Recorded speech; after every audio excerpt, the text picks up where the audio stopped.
Few weeks, but along with adjusting to new schools and a new school year, many young people are also having to deal with very high levels of stress. It may already be affecting quite a few because some states have already started school.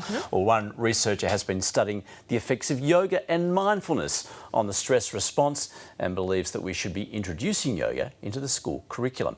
To tell us about it, we're speaking with Dr. Michaela Pascoe, postdoctoral research fellow in exercise and mental health at Victoria University. Michaela, welcome. Thank you. Why are Australian students so stressed? Yeah, that's a really good question, and I suppose there's a few reasons. They're concerned about getting into university, getting good enough grades to get into university. They're concerned about interpersonal relationships with other students and levels of bullying. They're concerned about tests and doing well on tests. But interestingly, there was a study by the OECD that actually showed that students' levels of anxiety around testing had a little bit more to do with how supported they felt in their schools and by their teachers than related particularly to the amount of school that they were doing or the school hours or how frequently they were engaging in tests.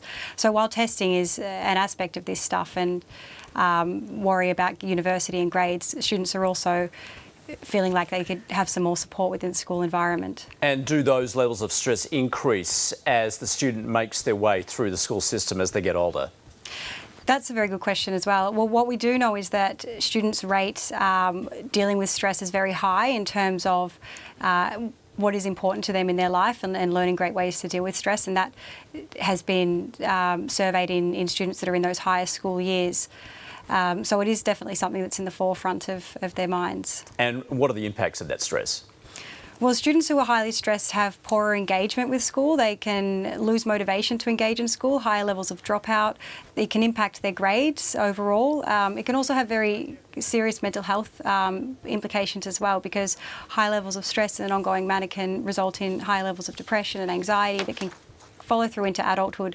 And after the high school years, there's also research indicating that students in tertiary education, in TAFE courses or in undergraduate degrees, are also experiencing these very high levels of stress, which are still impacting their grades and academic engagement into those later sort of educational years. There's also impacts on sleep as well, which of course has a whole range of other implications, and people who are more highly stressed are less likely to engage in physical activity in general, which can also have related health implications that can be lifelong.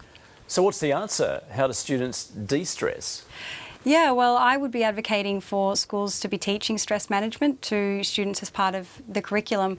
Yoga-based mindfulness interventions can be very valuable. There's a lot of research coming from places like the US indicating that within the high school setting and the primary school settings that yoga-based mindfulness interventions can help students in terms of experiencing less anxiety, experiencing less stress. It can result in better grades. It can result in better social cohesion and emotional regulation for these kids as well. So the benefits of these sorts of mindfulness-based yoga interventions can be really far-reaching. And when would you suggest is the most critical time to introduce these forms of stress intervention? Well, the health behaviours established in adolescence tend to follow people into their adult lives, so that can be a really important stage at which to intervene. But are you also saying perhaps at primary school level it would be useful to introduce methods such as yoga? Yeah, I think it would be really valuable to introduce them sort of young and follow students throughout their school life. And I think they may be more or could be very valuable in maybe those high levels of education where students are thinking about their future career choices and what they're planning to do with their lives. But having said that, these are skills that are sort of developed over time and practiced over time. So the earlier they're introduced, the better, I would be saying. Is it simply a case of taking some time out, particularly in the classroom? I mean, I remember as a kid, when I was a student, it would be heads down on the desk, you know, when you're very early in primary school, obviously, because you get tired at an early age. But perhaps have we forgotten how to do that, how to take time out and how to de-stress? Yes.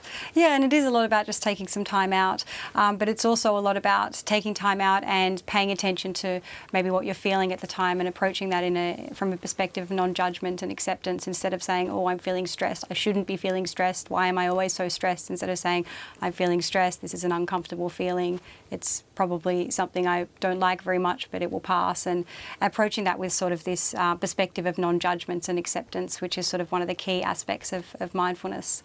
And is this acknowledged as a problem by school authorities and by teachers? And how responsive have they been to suggestions such as your own to introduce programs such as yoga? I think teachers would, very much agree that students experience a high level of stress and have many things to deal with, as do teachers and the schools themselves.